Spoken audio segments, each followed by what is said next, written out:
Welcome to Pediatric Case Review. Today's lecture is a comprehensive case-based clinical review of smoke inhalation injury in children designed for general pediatric physicians and trainees.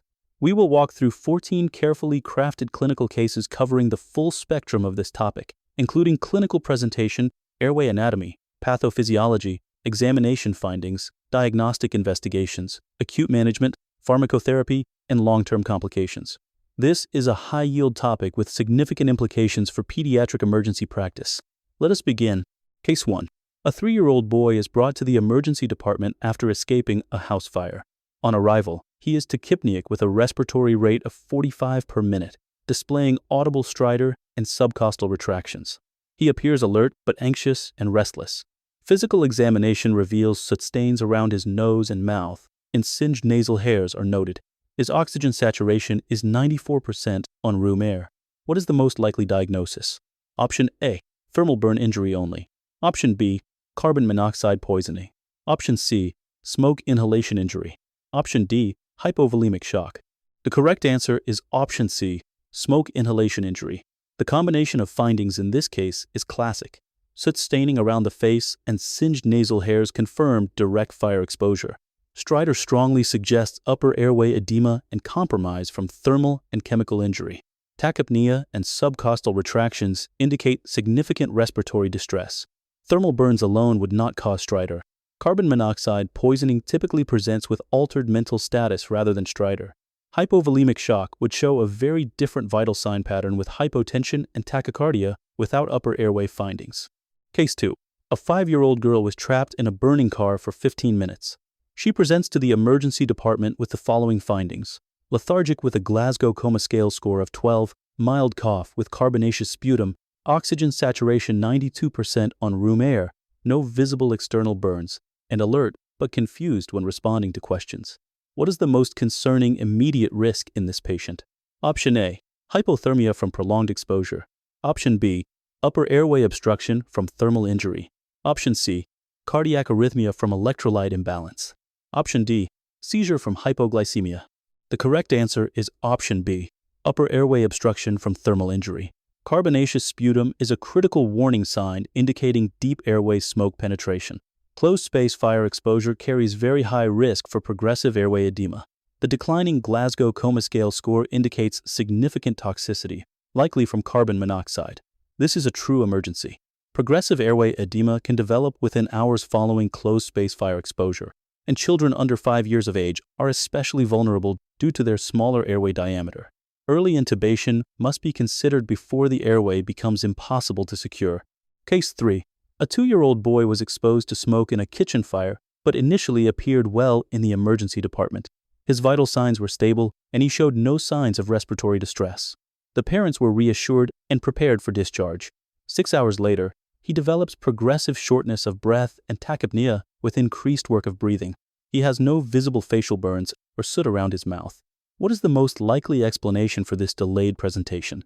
Option A, delayed onset of pulmonary edema. Option B, secondary bacterial pneumonia. Option C, carbon monoxide-induced cerebral edema. Option D, hypoglycemic episode.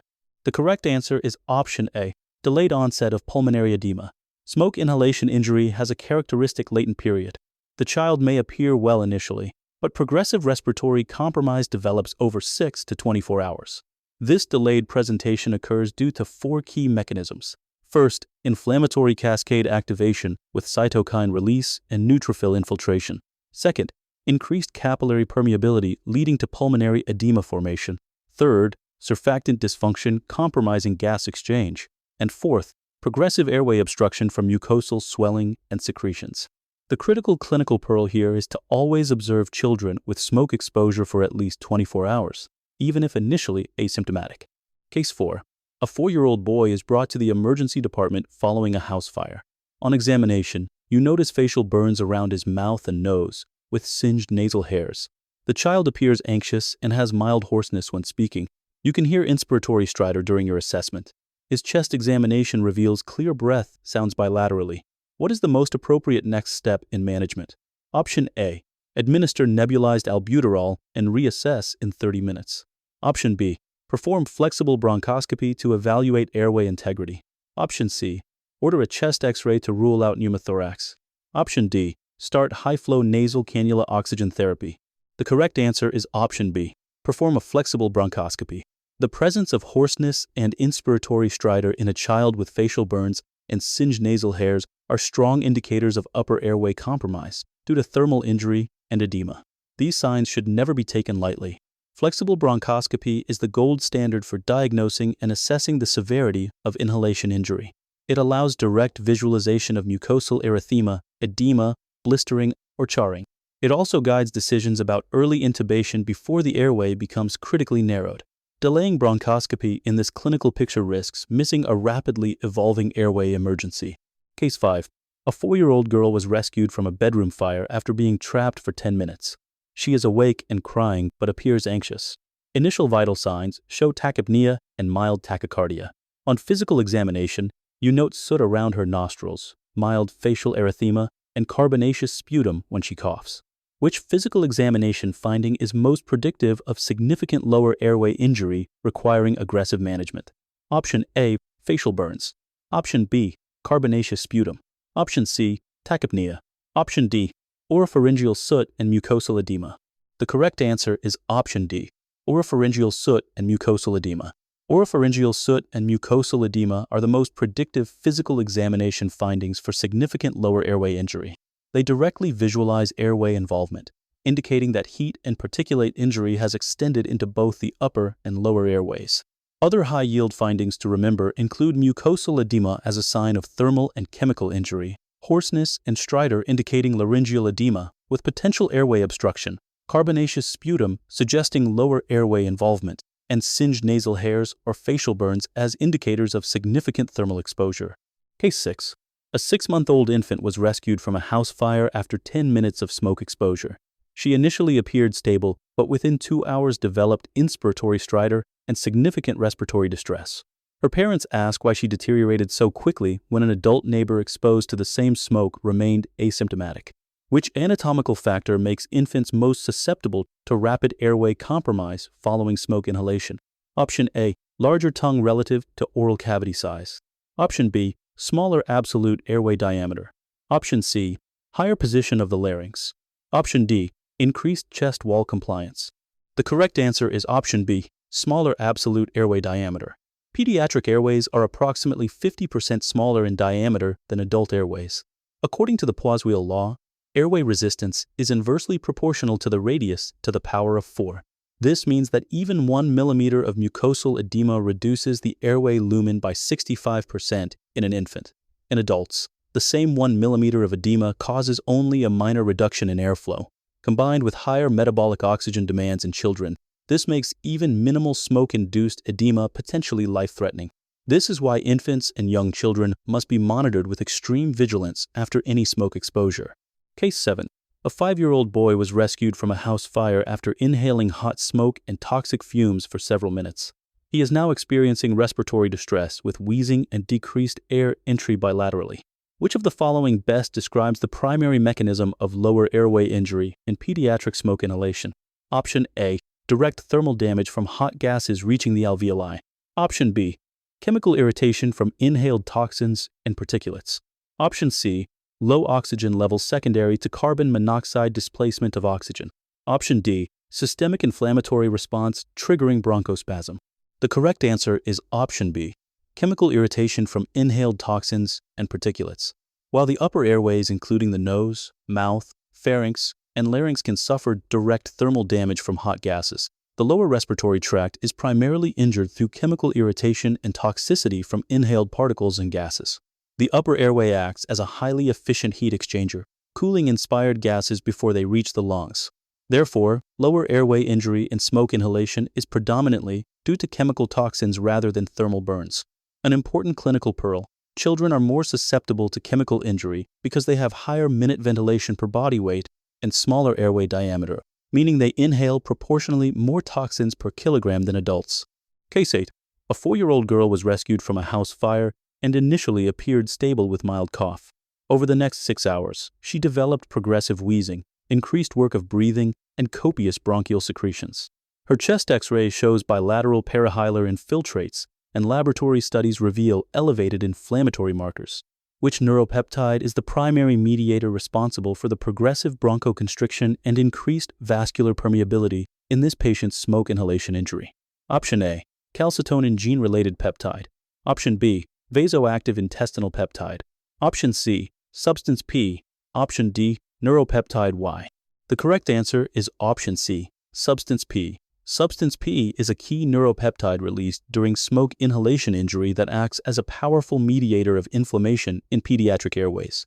It works through four main mechanisms. It increases vascular permeability leading to airway edema. It causes direct bronchial smooth muscle contraction.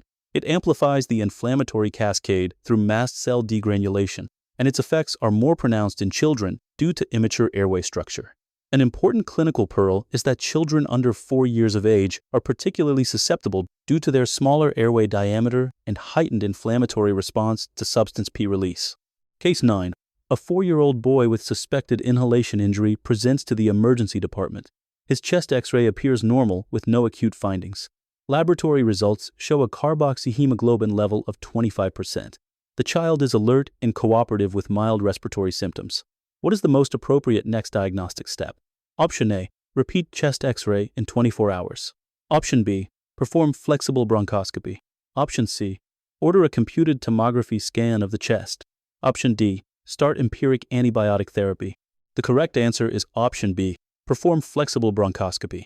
A carboxyhemoglobin level of 25% confirms significant smoke exposure, but flexible bronchoscopy remains the gold standard for definitively diagnosing inhalation injury. Direct visualization allows assessment of mucosal erythema, edema, carbonaceous deposits, and severity grading that cannot be determined by carboxyhemoglobin levels alone. There are 4 key points to remember. Carboxyhemoglobin levels indicate systemic toxicity, but not airway damage. Bronchoscopy directly visualizes actual airway injury. Early assessment guides intubation decisions, and a normal chest X-ray does not rule out significant inhalation injury. The grading system goes from grade 0, which is normal mucosa, up to grade 3, which shows severe charring and necrosis. Case 10. A 4-year-old girl was rescued from a car fire after being trapped for 10 minutes. She appears alert, but has soot around her nose and mouth. Her pulse oximetry reading shows 100% oxygen saturation on room air. Her parents are reassured by the normal oxygen saturation.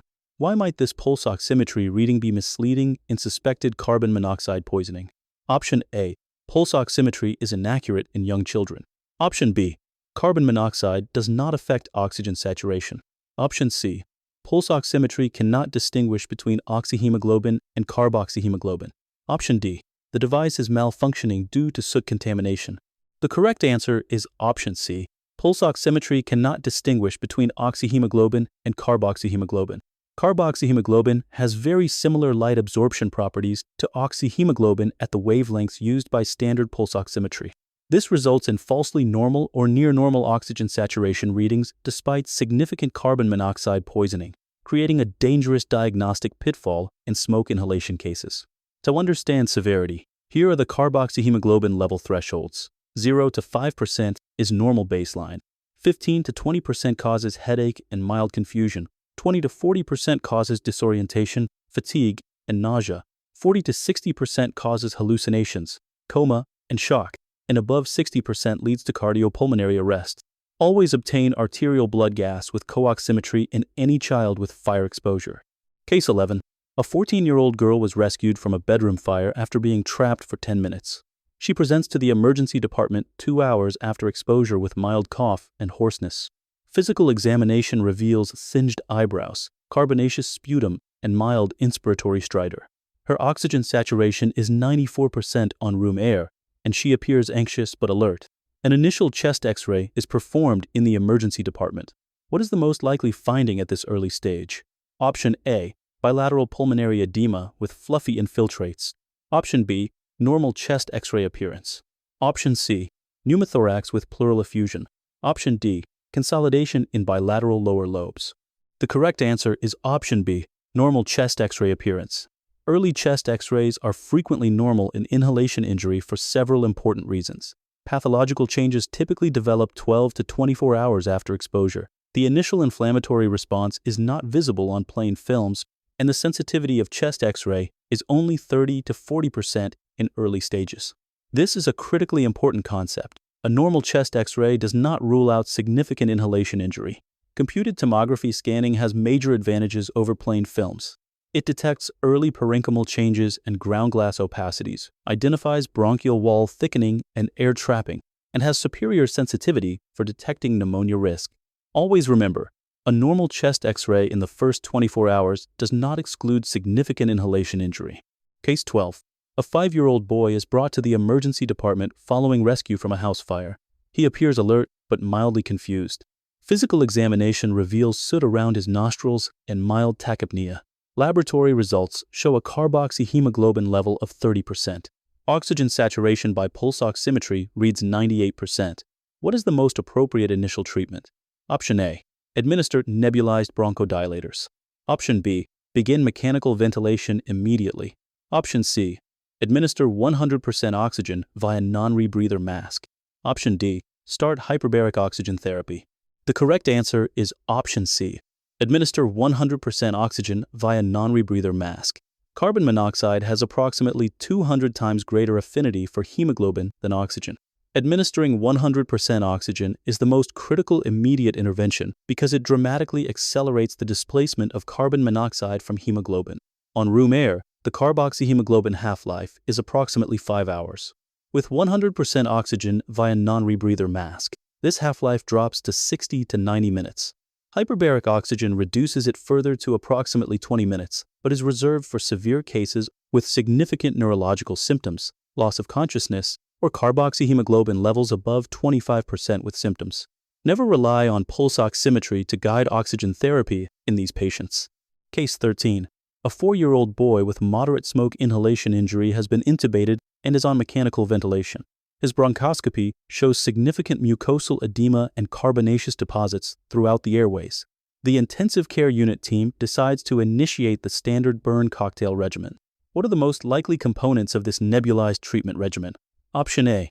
Nebulized albuterol, ipratropium, and corticosteroids. Option B. Nebulized heparin, N-acetylcysteine, and albuterol. Option C. Nebulized antibiotics, mucolytics, and bronchodilators. Option D.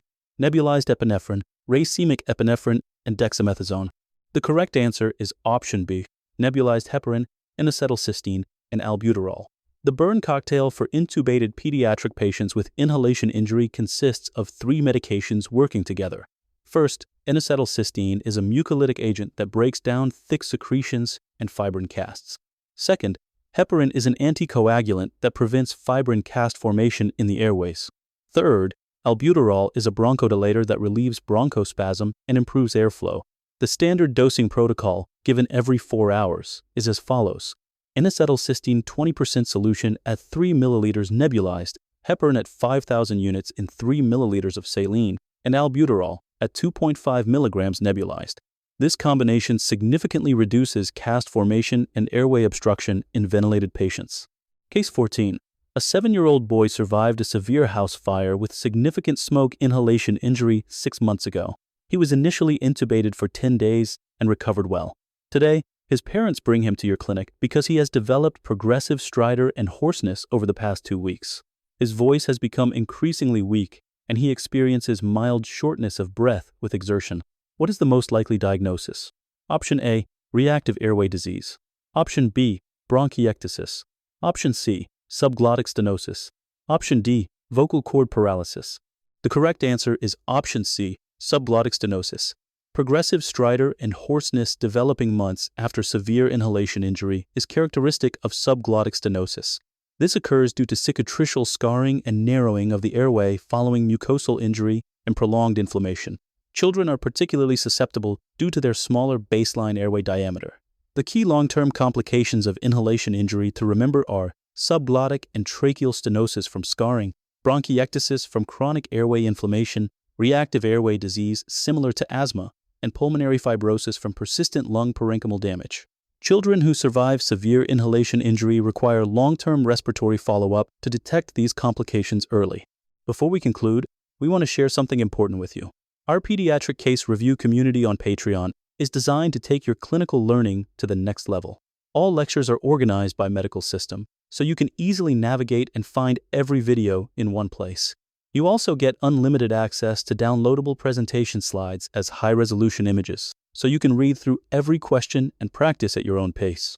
The community also includes practice questions with detailed explanations and a curated library of case-based reviews. If you would like to join and want more details on how to subscribe, simply comment below on this post, and we will message you directly. And that brings us to the end of today's lecture on smoke inhalation injury in children. Let us recap the 4 most important clinical takeaways from this session. First, early recognition saves lives. Always watch for subtle signs like soot, carbonaceous sputum, and hoarseness. Second, flexible bronchoscopy is the gold standard for diagnosis and should not be delayed when clinical signs are present. Third, 100% oxygen via non-rebreather mask is the first-line treatment for carbon monoxide poisoning. Fourth, children under 4 years of age face the highest mortality risk due to their smaller airways and immature physiology. If you found this lecture valuable, please follow our channel for more evidence-based pediatric case reviews. If you have any questions or topics you would like us to cover, leave them in the comments below. Thank you for watching.